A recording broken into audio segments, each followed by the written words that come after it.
Hi everybody, this is Jeanette from Boricua Sewing and Crafts. I recently was looking at our Facebook group, which is Embroidery Happy Hour Adventures, and someone was looking for a very good video regarding appliques. Okay, so I figured let me do one so that way I can show you guys what an applique is, the steps that are involved in an applique, and how to sew them out. I think that once you have a basic understanding of an applique, then you should be able to look at different types of applique designs and see, and be able to, stitch them out on your SC1900. Okay, so I'm in Brilliance right now, and the reason why I'm in Brilliance is because I want to pull up the applique file, and I want to show you the 3 basic steps that are involved in applique. Okay, so I'm going to look right now in all my embroidery files. I'm going to look at applique designs. Here are some numbers. Let me pull a number. I'll pull a 4-inch number, and let's just pick the number 1 for a PES. Okay, here we go. So this is an applique file, okay? And I want you guys to remember there is always 3 steps to an applique. You have your your placement stitch. That's the first stitch that's always going to come out. Then it's going to be a tack down stitch, and then it's going to be your satin stitch, okay? So what I'm going to do is I am going to run the simulator, which is right here, and I'm going to make this little open. So as I run the simulator up here on top, I want you to see how the stitches take place. Now, as you see, this is the first portion of your stitching, okay? This stitch right here, okay, it's gonna stop, and then what it is it's telling you this is the area where you're going to either lay down your fabric or whatever material you want to use to fill in the number 1. Okay, so it's called the placement stitch. All right, then after you lay down the material, right, and you press start, then it's going to start to stitch again. Now this time when it stitches, okay, what it's doing is actually going to take the material and is stitching down the outline of the design. This is where you would remove the hoop from your machine, and you're going to cut out the excess material. So any material that you have outside of this number 1, this is what you're going to cut out. Now, when you're cutting out the excess material, you want to make sure that you're cutting it as close to the stitches as possible, but you don't want to cut the stitches, okay? And that's when an applique scissor is usually really good and handy to have, because that kind of helps you do that. You can also do it with a curved scissor or any other scissor. You just have to be very, very, very careful, okay? Now, once you have finished cutting out the number 1, okay, and all the excess stitches, then it comes to the final stitch, which this is called the satin stitch. And as you can see, I'm going to continue to run the simulator, and then you see this is where it starts to go all the way around. And then it's going to start filling it in, see?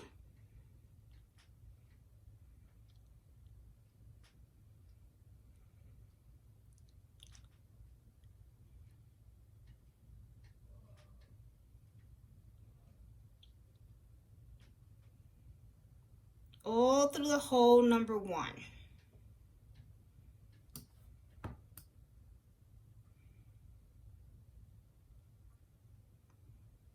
And there you go. And then right there you would be done. Okay, so now what I'm going to do, so that way you see how the applique is done on the simulator, but using in Brilliance Essentials. Now what I want to do is I actually am going to save this file, okay, to my flash drive, and I'm actually going to go over to the SC1900. I'm going to and show you exactly how this works, okay? So that way you can see how it's done on the computer, and then actually how I do it, okay?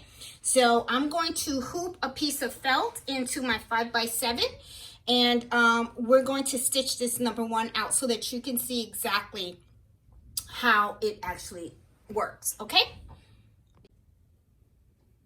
Okay guys, here we are at the machine, okay? And I have hooped a felt with some tearaway stabilizer in the hoop, and all I did was I just cut around the edges. That way you can see everything, okay?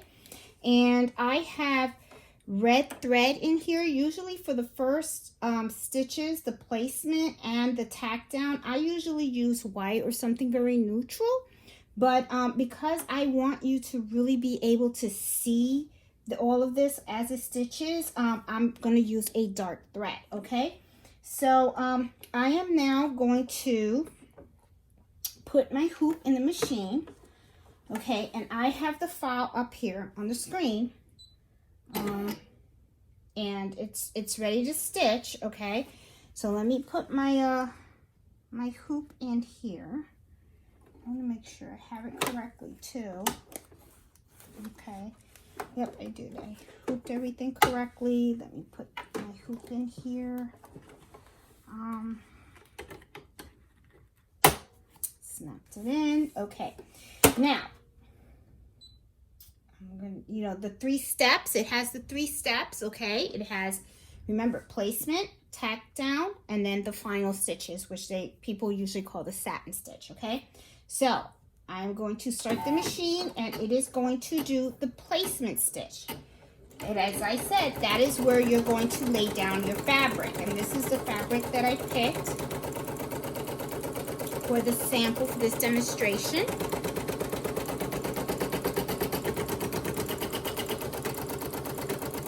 Let's see if I can put you in a little more. There you go. There. That way you can see real good.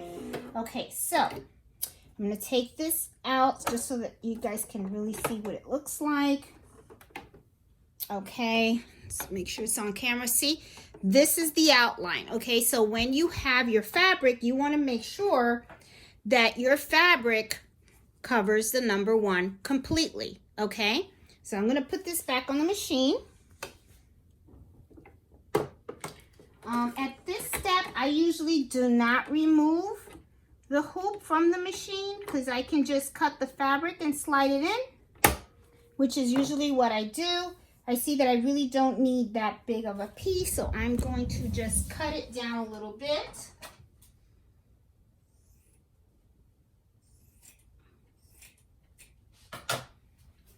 And I'm going to take my piece of fabric. Now you want to make sure that the fabric goes over the entire, covers the entire placement stitch area, okay? And I'm going to hit again. And this is the tack down stitch. This is where it's securing the fabric around that number.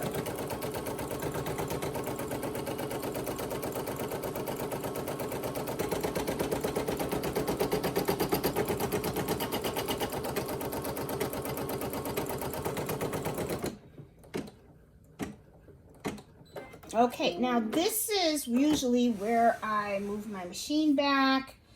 I take my hoop out. Now lift up your pressure foot, slide your hoop out. And this is where you're gonna wanna start to cut all this out, all this excess fabric out, okay? Now, usually I do it with these duck scissors, okay? I mean, they're really good because they help you to get really, really close to it. And I'm going to move over to the cutting table so that you can see how I cut it, okay? Okay, so I am over here at the cutting table, and I got my duck scissors. Usually these are really, really good because they do help you get really super close without cutting the stitches. These are really awesome scissors. But if you don't have them, don't worry about it. This is something else that works. Let me show you. If you have a pair of scissors that kind of have like a little curved tip, these work. I also use my snips as well. These are just as handy.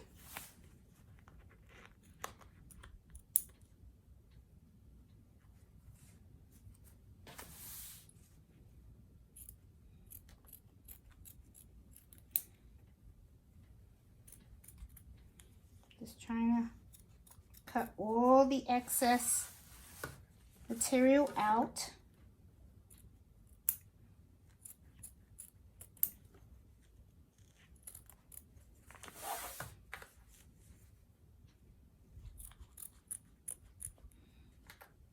Oops.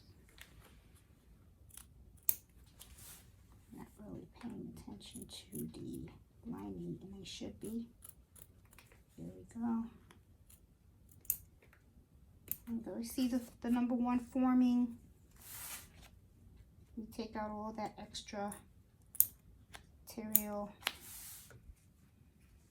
You know, don't pull on the item too hard, okay? Because you don't want to misalign the fabric inside of the hoop, okay? So here you go. You got your number one. And I'm just trying to cut soon, close as possible. There you go. I got my number one, so I'm going to put it right back in the hoop, okay? I mean, well, not back in the hoop, back in the machine. Here we go. Okay, here I am. Going right back in the machine. I'm going to hoop this sucker. And now we are ready for the final stitch, which is the satin stitch, okay? So let it rip.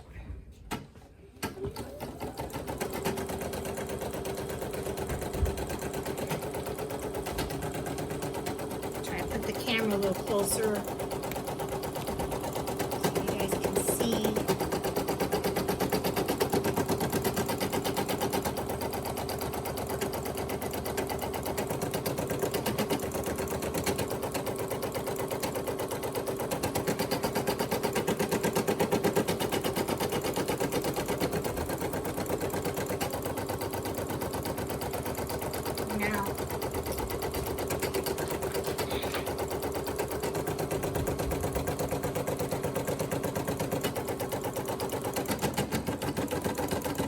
Okay, now I'm going to stop this for a minute because I want to show you something. Right here, I have this hanging thread, okay? If you see hanging threads like that, you want to cut them. And I'm going to tell you why. Because if you don't, when it starts to do the satining stitches and stuff, it's not going to cover it. It's going to hang and you're going to see it and stuff. It's going to look funky, okay? So I just wanted to let you know. So I'm going to keep it going now.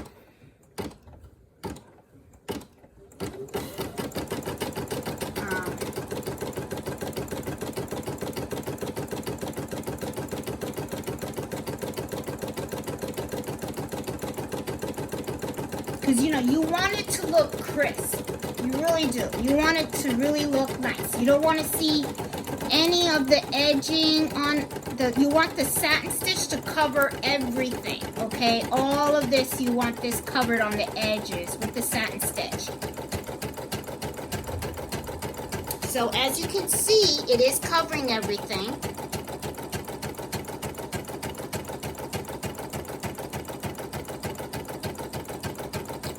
Now, just something so that you guys are aware, if you are using fabric, okay, something that's pretty helpful is to use something called heat and bond.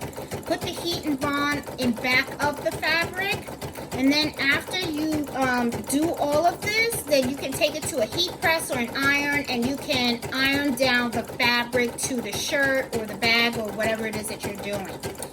People also use vinyl, okay? A very popular thing that people do is that they like to use the glitter vinyl for the little girls, okay? Now, if you use this type of vinyl for little girls, remember there is a plastic on top of it. You don't sew on the plastic. So what you do is peel this off. Okay? You peel it off. And this is what you would use to, you know, put it instead of fabric. Okay? And then when you're done, this is a heat vinyl transfer. Iron this down and this would stay on the shirt. So as you can see, this is what you want to get. You want the satin stitch to cover everything. It looks nice and crisp. If I was really doing this on a shirt, I would do heat and bond behind this, and then I would iron this, and it would really, really look good. So I'm gonna stop the videotaping because I think this whole thing takes about 8 minutes or something to videotape. I don't know if you want to show the whole 8 minutes, but I'll try to fast forward this on the video and stuff. I'm going to let it rip so that you guys can see the whole thing.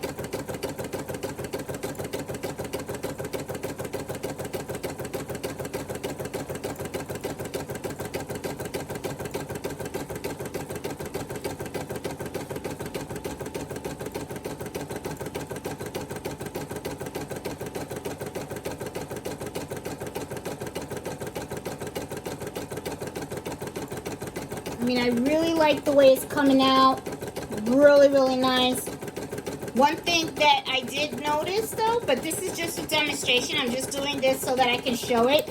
Look, Mario is upside down. So I did put the fabric upside down. So obviously, I wouldn't do it that way. So when you're working with fabric, make sure that you're putting it in the direction that you really want the fabric to lay. That's, I mean, right now, as you can see, it's supposed to be Super Mario, but it's upside down on the number 1. But that's okay. I mean, this is just a sample. I'm going to end up throwing this out. I just wanted to do this for video purposes to show you guys how to do the applique.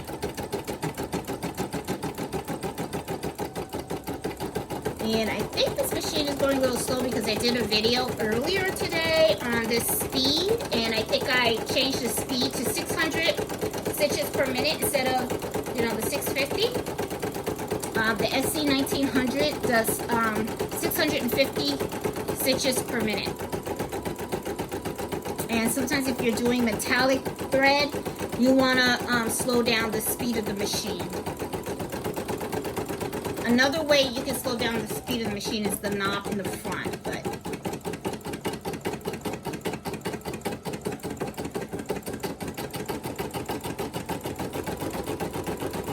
this is coming out really nice. I was afraid that I did not cut too close, but obviously I did.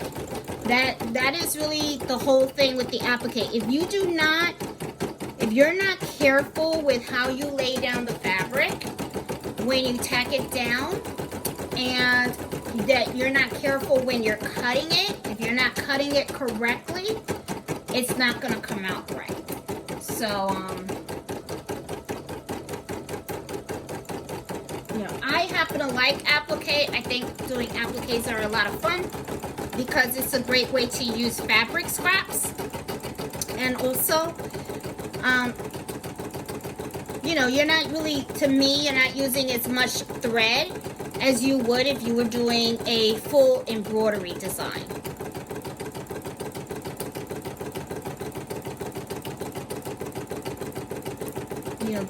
These applique numbers are very popular for birthday shirts.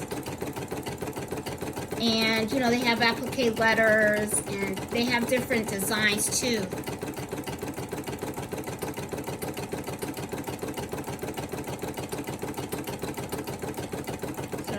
A little bit of, let me stop that here. I see a little fizz here. I want to cut that out. Make that a little because like I said, you want to make sure that satin stitch can cover everything. So I saw that little fizz thing and just want to cover that up.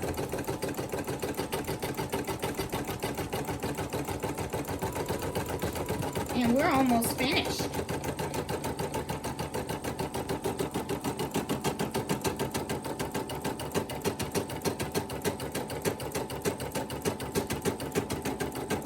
Came out pretty good. Whip-a! Where's the Bacardi and rum? All right. Okay, finished product. Awesome. Awesomeness. Here we go. And I have a lint brush. I usually take my lint brush, go over it so that you can see. And there you go, ladies and gentlemen. Applique embroidery, excellent. Looks perfect. This is really, really nice. If this was on a shirt, of course, I would have turned the fabric the right way, okay? Because as you see, Mario is spelled upside down. And I would have put heat and bond on the thing, on the back of it, applied that, and then after I did this, then I just take it to a heat press, press it. If you don't have a heat press, use your Cricut press. If you don't have a Cricut press, use a regular iron and stuff. And it's really, really cute. So just simple applique tutorial. Remember, 3 steps: placing, you're tacking it down, and you're just finishing it up. So hope you like this video. Give it a thumbs up and subscribe to my channel, Boricua Sewing and Crafts. I also do Happy Embroidery Hour every Friday at 8 o'clock Standard Eastern Time. And I also have a Facebook group called Happy Embroidery Adventures. So please join that and stuff. So this was great. I had a good time making this video. Hope this was helpful and hope you guys enjoy it. Have a good day. Bye.